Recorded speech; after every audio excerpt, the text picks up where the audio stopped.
Tonight, we are getting some new insight into just what happened to Alexis Murphy. Her family is holding a remembrance in just an hour from now at the very site where she was last seen alive in Nelson County. We have team coverage as family and friends gather to honor Alexis. 10 years ago today, the Nelson County teenager disappeared. Randy Taylor was convicted of kidnapping and murdering Alexis and sent to prison. And tonight, on the anniversary of her disappearance, we now know how she died and where she was buried. My jacket never wants to go right. Still ain't right. Saturday, August 3rd, 2013. Alexis Murphy tweeted, "Burg bound." 17-year-old had plans to shop in Lynchburg. Alexis never returned home. On Sunday, August 4th, her family alerted the Nelson County Sheriff's Office. Completely out of character for her. If she was going to miss her curfew or be late for her curfew, she would have called and said, "I'm going to be late." Law enforcement started searching by land and air. Usually when a teenager is called in missing, there's some lag time, it feels like, because they could have been a runaway. What was different about Alexis's case? Her profile wasn't of a runaway. She was popular in school. She was a volleyball player, all those things. Right, a very happy teenager. She had a very good support group with her family. By Monday, August 5th, then investigator Billy Mays began heading up a massive effort to find the girl. We knew that Alexis had fueled her vehicle at the Liberty gas station, and after talking to a clerk there, we learned that there was some conversation between Alexis Murphy and a heavily tattooed individual that drove a camouflage SUV. Surveillance video confirmed the exchange at roughly 7 o'clock Saturday night. She was also seen leaving the gas station heading south on 29 behind that camouflage SUV. Alexis's phone last pinged 17 minutes later, just a few hundred feet from Cannery Loop Road. Then it went dead. So we were focusing on the area of the last ping of her phone for our initial canvass. During that canvass, some of the field agents had interviewed an individual that they identified as Randy Taylor. And while they were briefing us on what their findings were, we learned that he drove an SUV that was camouflaged and that he was heavily tattooed. That Monday night, Mays came face to face with Randy Taylor for the first time. What was your initial gut feeling on Randy Taylor? I don't know how to explain it in words. It was just something bad. He just had a bad aura about him. Evil? To say the least, yes. Taylor claimed he never saw Alexis and didn't know her. The fact that he denied having any knowledge of Alexis Murphy, not by name, but even the photograph that we showed, he hadn't seen her when he clearly had held the door for her. We knew he was lying. She disappeared on a Saturday, and you say you had your suspect by Monday. By Monday afternoon, Randy Taylor was our suspect. Tuesday night, August 6th, Alexis's white Nissan turned up in the parking lot of the Carmike Cinema in Albemarle County. Surveillance video showed someone dropped it off there Sunday night, but you couldn't make out who did it. Wednesday, law enforcement executed a search warrant at Randy Taylor's property.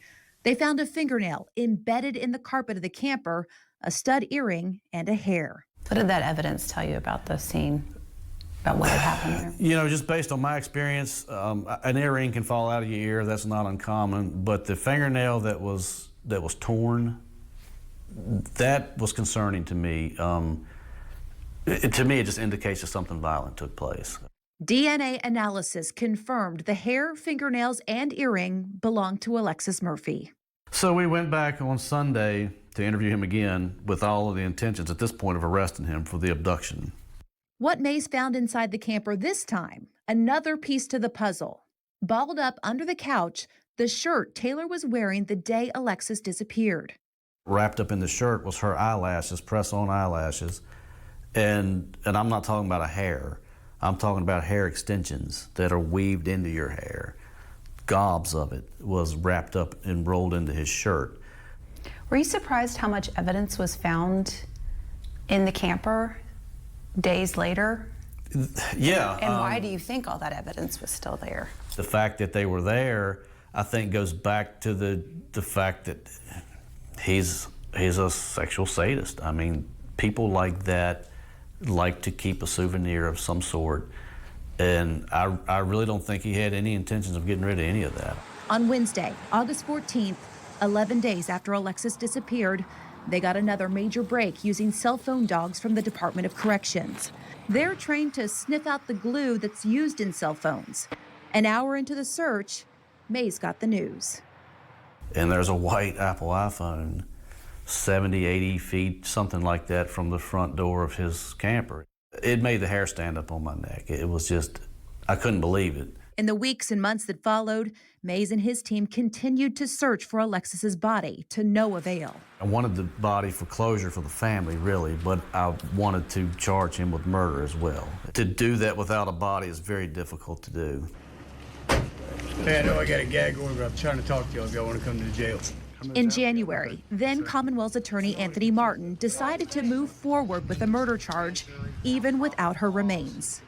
In May of 2014, a jury found Randy Taylor guilty of murder and abduction with the intent to defile. This has been a terrible nightmare that our family has had to deal with because of his actions, and it doesn't end today.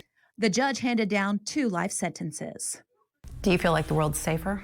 I do. I think he was fascinated with her. I think he was stalking her. What do you think happened to Alexis? I think he strangled her. I'm certain he raped her. In December of 2020, investigators finally found Alexis Murphy's remains, 7 years and 4 months after she disappeared. The Nelson County Sheriff's Office only said that they were tipped off on where to find them, and the remains were found in an undisclosed location. Well, now I am learning much more about the circumstances. The Nelson County Commonwealth's Attorney's Office tells me that Randy Taylor told investigators where he buried Alexis. Her remains were recovered December 3rd, 2020, here off of Stage Bridge Road near Route 29. That's about 4 miles north of Taylor's trailer. The medical examiner's report states that Taylor admitted Alexis was suffocated. A chilling end, but closure for her family and the investigators who searched for years to bring Alexis home. Now, I reached out to Randy Taylor for an interview from jail. He declined. Alexis's aunt did agree to sit down with me one-on-one for this 10-year anniversary of her disappearance. Angela Taylor says the impact of Alexis's case still reverberates through the small rural community. Tonight on ABC 13 News at 11, Taylor tells me what finally gave her the closure she needed. Tonight's remembrance for Alexis's family is set to start at 7 p.m. They're holding it at the last place she was seen alive 10 years ago, the former Liberty gas station in Lovingston. ABC 13's Jacob Hunsicker is live now in Nelson County. Jacob. Noreen, like you mentioned, 10 years ago, this Shell gas station was known as a Liberty gas station. We know that Alexis Murphy filled up her tank here and then was never seen alive again. Today, family and loved ones are remembering her life and celebrating the time that they had with her.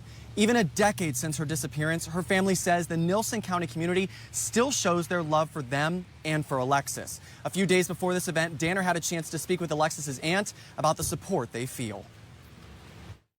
Even to this day, people still talk about Alexis. They still reach out to, my niece or to my sister, or if they see us out or something like that, they're, always coming up, giving hugs. It not only impacted just us, but it affected that entire community.